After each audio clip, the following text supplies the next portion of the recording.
우리 오늘 함께 보실 하나님의 말씀, 오늘은 마태복음 말씀입니다. 마태복음 16장 우리 13절부터 우리 16절까지 말씀 우리 한 목소리로 오늘은 함께 봉독하시도록 하겠습니다. 마태복음 16장 13절부터 16절까지 말씀 우리 저와 함께 한 목소리로, 우리 큰 목소리로 함께 봉독하시도록 하겠습니다. 예수께서 빌립보 가이사랴 지방에 이르러 제자들에게 물어 이르시되 사람들이 인자를 누구라 하느냐? 이르되 더러는 세례 요한, 더러는 엘리야, 어떤 이는 예레미야나 선지자 중에 하나라 하나이다. 이르시되 너희는 나를 누구라 하느냐? 시몬 베드로가 대답하여 이르되 주는 그리스도시요 살아계신 하나님의 아들이시니이다. 아멘, 아멘. 예, 공부 잘하는 아이들의 특성이 있다고 합니다. 공부를 태어날 때부터 잘하는 아이들의 부모님들은 그런 걱정 안 하실 텐데요. 저희도 공부 잘하는 아이들은 공부를 어떻게 할까? 공부 잘하는 아이들은 어떠한 습성이 있을까? 특성이 있을까? 요즘 같아서는 인터넷이 아주 잘 돼 있으니까 한번 구글에서도 찾아보시고, 또 그런 책들이 얼마나 많이 나와 있어요. 혹시 그런 책들 한 권씩 가지고 계시는지는 모르겠네요. 근데 공부 잘하는 아이들의 특성을 여러 가지로 설명을 합니다. 하나는 그 아이들은 정리정돈을 잘한다. 공부 잘하는 아이들은 정리정돈을 잘한다. 올가나이즈를 잘한다. 짜투리 시간을 잘 사용한다. 책을 많이 읽는다. 수업 시간에 충실한다. 이런 여러 가지 특성들을 소개하잖아요. 그런데 그 중에 계속해서 등장하는 여러 가지 특성 중에 하나가 뭐냐면, 공부 잘하는 아이들은 질문을 잘한다라는 거예요. 질문을 잘하는 아이들이 공부를 잘한다. 라는, 그런 거 연구하는 분들이 그렇게 연구하고 발표를 했으니까 맞을 것 같아요. 근데 질문을 잘한다라는 게 그냥 궁금한 게 많고, 아니면 뭐든지 왜요? 왜 그래요?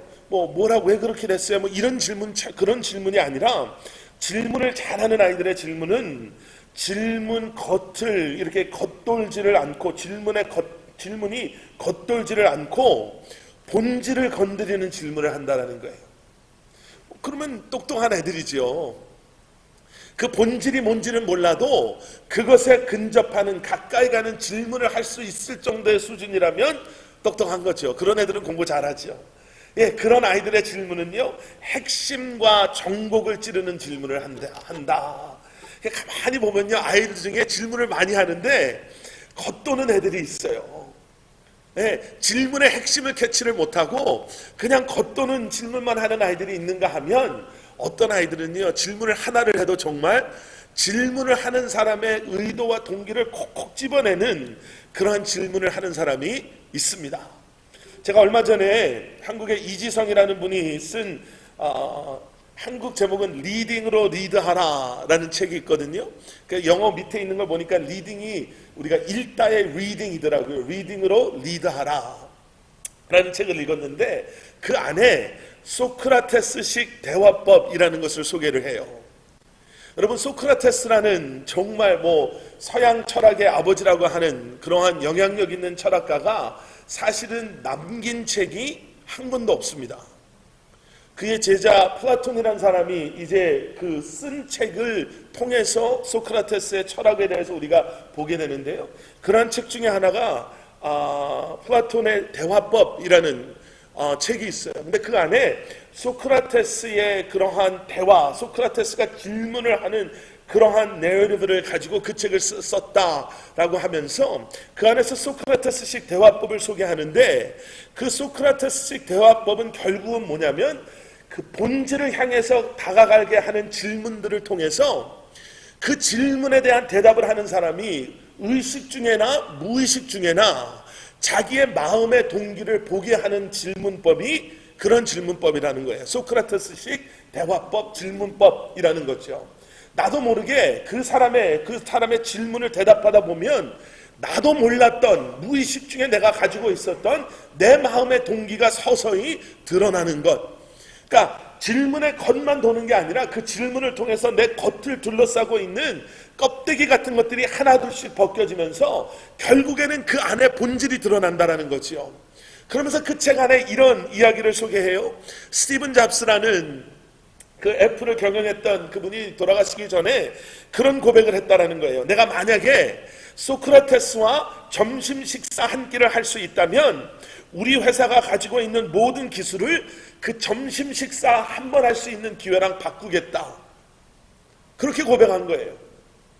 그러니까 무슨 얘기를 하고자 하는 거냐면 정말 그 사람과 앉아서 그 사람의 대화법, 그 사람의 질문법을 통해서 내가 내 속에 있는, 나도 지금 모르고 있는, 인식하지 않고 있는 내 삶의 동기와 내 삶의 본질과 내 삶의 이런 모든 것을 내가 끄집어낼 수 있다면 지금 내가 가지고 있는 이 모든 기술의 값어치보다 그게 훨씬 중요하다라는 거죠. 그러한 동기, 그러한 목적의식, 그러한 내 마음에 충실할 수 있는 그러한 자세만 있다면 그 다음부터 내가 무엇을 하든지 간에 내가 누릴 수 있는 모든 것, 내가 가질 수 있는 모든 것을 누리고 가질 수 있다.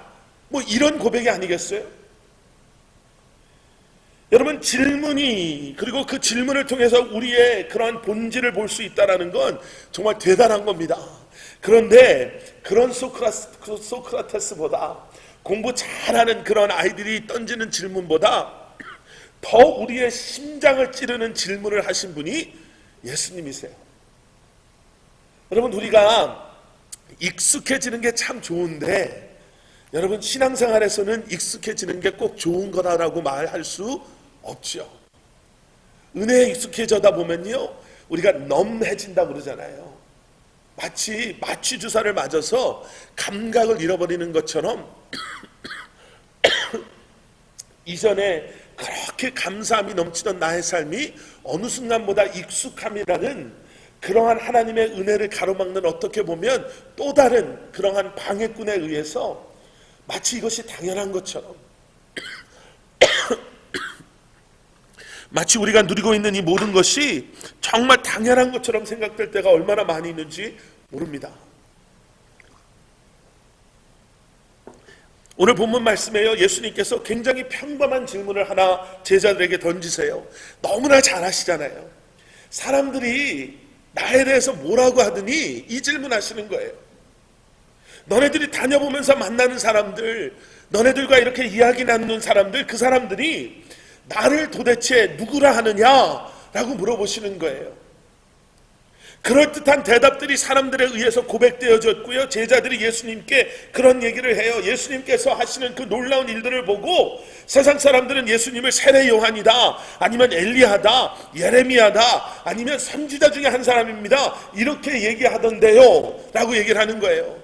그랬더니 예수님께서 어쩌면 더 평범한 질문이지만 여러분, 영적인 눈을 뜨고 보시면요, 제자들의 그 심령을, 그 마음을 정말 꿰뚫으시는 질문을 하세요. 너희들은 나를 뭐라고 하느냐, 누구라고 하느냐, 너희는 나를 누구라 하느냐라는 질문을 하세요. 여러분, 오늘 메시지가 사실은 너무너무 단순해요. 그런데 너무너무 단순하다 보니까요, 우리가 너무나도 쉽게 생각하는 나머지 우리의 삶 속에서 고백되어지지 않을 때가 있습니다. 여러분, 교회를 다니지 않는 분들에게 교회 다니셔야 돼요, 교회 꼭 다녀야 돼요, 예수님 만나셔야 돼요 라고 여러분들이 말씀하셨을 때 그분들이 교회 다닌다는 게 뭐예요? 예수님 만나는 게 뭐예요? 그렇죠, 교회 다니시죠? 그럼 신앙생활 하는 게 뭐예요? 라고 물어보면 여러분, 뭐라고 대답하시겠습니까?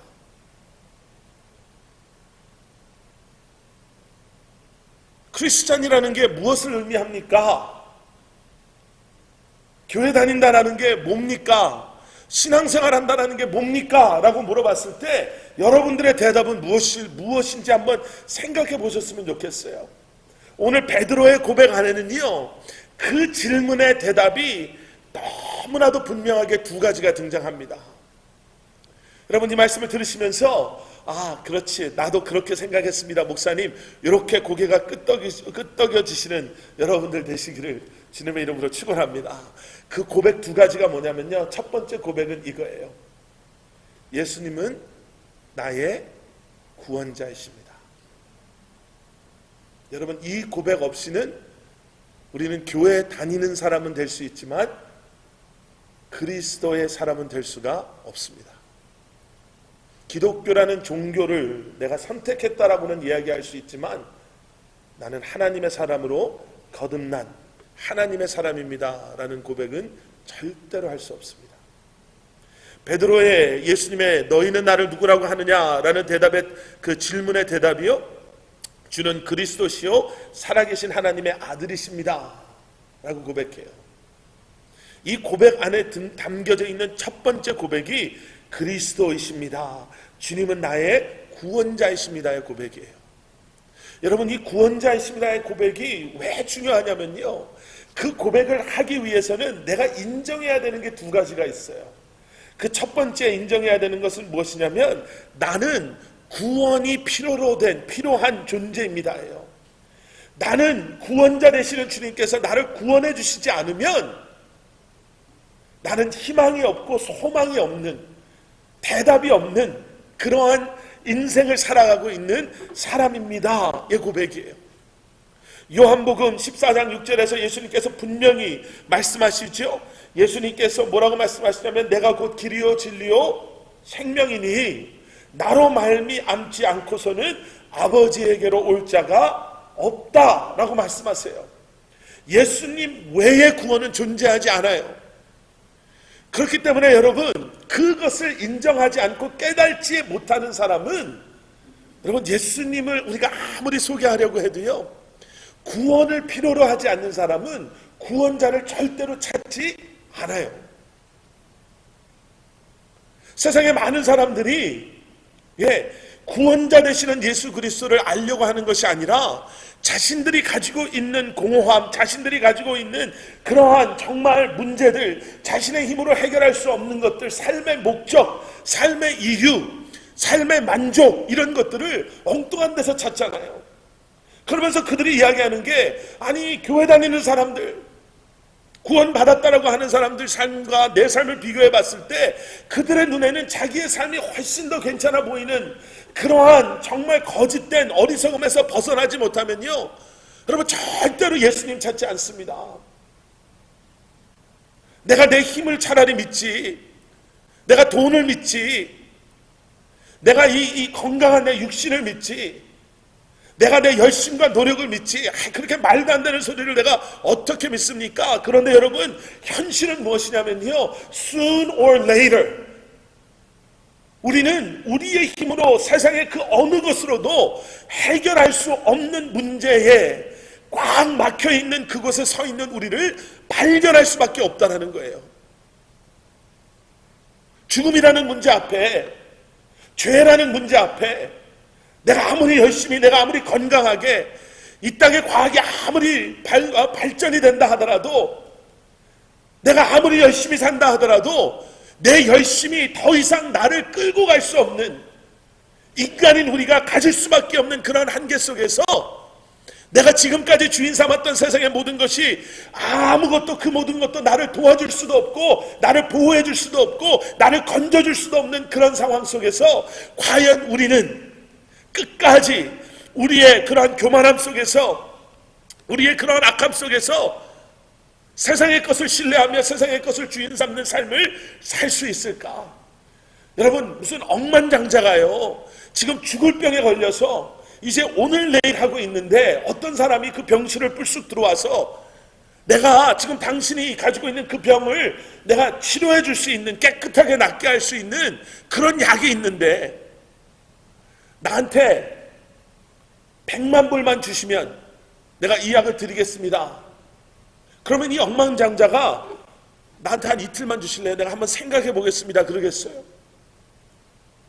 아니요. 저 같으면 당장 달라고 하죠.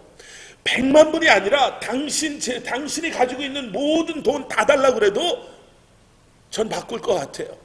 왜요? 우리의 생명은, 여러분, 우리도 아는 것처럼 세상의 무엇과도 바꿀 수 없을 정도로 우리에게 소중한, 그 무엇과도 비교할 수 없는 것이기 때문에 마태복음 16장 말씀을 쭉 읽고 내려가다 보시면 26절에 내려가 보시면 무슨 이야기가 있냐면요, 사람이 만일 온 천하를 얻고도 제 목숨을 잃으면 무엇이 유익하리요? 이게 이 땅에서 살아가는 우리의 현실이죠. 다 가지면 무엇합니까? 다 누리면 무엇합니까? 내가 모든 것을 소유하고 있다고 한다면 그게 무슨 소용이 있겠어요? 내가 만약에 내가 가장 소중하게 생각하는, 나에게 가장 중요한 그것을 내가 붙잡고 있을 수 없는 순간이 찾아온다면 과연 그것이 무슨 유익함이 있겠어요? 그런데 여러분, 우리도 우리의 삶을 잘 돌아보셔야 돼요. 지금 나는 행여나 그런 삶을 살고 있지는 않은지, 행여나 나는 세상의 것을 주인 삼고 세상의 것을 목적 삼고 내가 내 삶의 주인인 것처럼, 내가 내 열심으로, 나의 그러한 열심과 노력으로 내가 내 삶을 내가 원하는 대로 살 수 있는 것처럼 행여나 살고 있지는 않은지. 여러분, 오늘 1부 예배 때도 제가 똑같은 말씀을 드렸거든요. 우리 2부 예배 나오시는 우리 커버넌트 교회 성도님들에게도 제가 꼭 이 말씀 드리고 싶어요. 예수 그리스도를 여러분의 구주로 영접하시고 마음으로 믿고 입술로 고백하셨습니까? 교회 열심히 나오는 것, 이거 너무나 소중한 거예요. 근데 여러분, 분명한 것은요, 우리가 열심히 종교, 열심히 우리가 교회, 열심히 우리가 우리 생각 안에 신앙생활을 한다라고 생각할 수 있겠지만, 여러분, 내가 예수 그리스도를 나의 구원자로 고백하는 그 사건이, 믿음의 사건이 있지 않고서는 여러분, 우리는 진정한 그리스도인으로서의 삶을 살고 있지 않다라는 사실을 기억하셔야 됩니다. 베드로의 고백이 그거예요. 지금 너희는 나를 누구라고 하느냐? 너의 고백은 무엇이냐? 너의 마음속 깊은 곳에서 고백되져 나오는 그 고백은 무엇이냐? 라는 예수님의 질문에 베드로는 주님은 나의 구원자이십니다. 여러분, 두 번째 고백은요, 이 베드로의 대답 안에 담겨져 있는 또 다른 고백입니다. 또 다른 고백은 무엇이냐면요, 예수님은 나의 구원자이십니다의 고백과 함께 고백하는 것이 무엇이냐면 예수님은 나의 주님이십니다예요. 여러분, 예수님이 나의 구원자 되시면 분명히 같이 따라가야 되는 게 있어요. 나를 구원해 주신 주님이 이제는 내 삶의 주인이십니다라는 고백이 함께 우리의 삶 속에서 고백되어져야 돼요. 나는 구원받았으니까 이제는 나는 죽으면 천국 가니까 이제는 내가 내 마음대로 살아야 되겠다. A.W. 토서라는 목사님이요, 세상에 무릎 꿇지 말라라는 책 안에 무슨 고백을 하고 계시냐면, 예수 그리스도가 나의 구주이심을 고백한다면 우리는 매일매일의 삶 속에서 내 삶의 주님이 예수 그리스도이심을 고백하는 그러한 삶을 살아야 되는 의무가 있습니다. 나를 구원해 주신 예수 그리스도 앞에 이제는 그분이 내 삶의 주인이십니다. 주님이 내 삶의, 예수 그리스도가 내 삶의 주님이십니다라는 그 고백이, 여러분, 여러분들의 삶의 모든 영역 속에서 고백되어지는 삶을 지금 살고 계십니까? 여러분들의 가정에서, 여러분들의 모든 관계 속에서, 여러분들의 삶의 모든 부분에서, 여러분들의 입술을 통해서, 여러분들의 삶을 통해서 예수님이 나의 주인 되시고 예수님이 나의 주님이십니다의 그 고백이요, 구원받았다 함은 이제는 새로운 주님을, 새로운 주인을, 이제는 예수 그리스도가 내 삶의 주인 되심을 인정하고 고백하며 주님 앞에 서는 그날까지 이 땅에서 그 고백에 합당한 삶을 살아가는 거예요.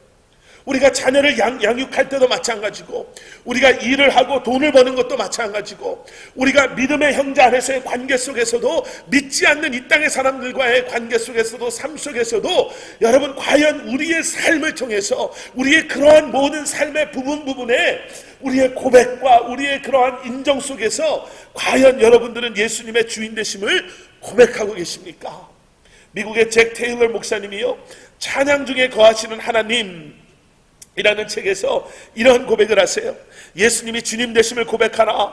기쁠 때 그것을 말하라. 예수님은 주님이시다. 기쁨이 줄어들거나 감소되지 않도록 축복 속으로 들려 올라가도록 예수님을 주로 인정하라. 예수님은 주님이시다. 슬플 때 그것을 말하라. 예수님은 주님이시다. 슬픔은 그때 잠깐뿐이요 아침에는 기쁨이 찾아올 것이니 고생은 순간이고 그는 영원히 나의 삶의 주님이시다. 근심이 있을 때 말하라. 예수님은 주님이시다. 외로울 때 말하라. 예수님은 주님이시다. 사랑하는 이가 갔다. 그리고 빈자리만 남고 마음은 상하고 찢어진다 하더라도 그때에 외치라. 예수님은 주님이시다. 억압을 당할 때 그것을 말하라. 예수님은 주님이시다. 그는 누구인가? 그는 주님이시다. 그는 어디에 계시는가? 내 안에 계시는 이는 세상에 있는 어떤 자보다 크시다. 성공할 때 그것을 말하라. 예수님은 주님이시다. 이것은 당신 자신의 결정이 아니라 당신의 생명이 당신의 것이 아니듯 주님께서 결정하신 것이다. 그렇다면 찬양으로 고백하라. 예수님은 나의 주님이십니다. 여러분, 우리는 그 고백, 예수님은 내 주인이십니다라는 고백을요, 어쩔 때는 이렇게 단면적으로 볼 때가 있어요. 예수님이 내 것 다 가져가시네. 예수님이 내 것 다, 모든 걸 다 원하시네. 근데 여러분, 이 목사님의 고백, 그리고 성경에서 우리가 보게 되는 하나님의 주님, 예수 그리스도의 주님 되심의 비밀은 어디에 있냐면요, 우리의 주인 되시는 주님께서는 우리의 모든 것을 원하신다는 거예요. 여기서 말하는 나의 아픔, 고통, 고난, 억압받음, 상처마저도 주님 되시는 주님께서 우리를 품어주시고 만져주시고 우리를 위로해 주시고 우리를 치유하여 주시고 회복하여 주시는 Lordship of Jesus Christ, 그 주인 되시는 주님의 다스리심과 통치하심과 함께 하심이 매일매일 주님, 내가 주님이 내 삶의 주인 되심을 고백하며 살겠습니다 라고 고백하며 나아가는 우리 한 사람 한 사람에게 허락하시는 은혜인 줄 믿습니다. 베드로가 예수님의 그 질문 앞에 기다렸다는 듯이 뛰쳐나와요. 그러면서 고백해요. 예수님, 주는 그리스도시요 살아계신 하나님의 아들이십니다. 정답을 이야기했는데요, 그저 교과서적인 정답을 외우고 있다가 고백한 것이 아니다라는 것을 우리가 알 수 있습니다.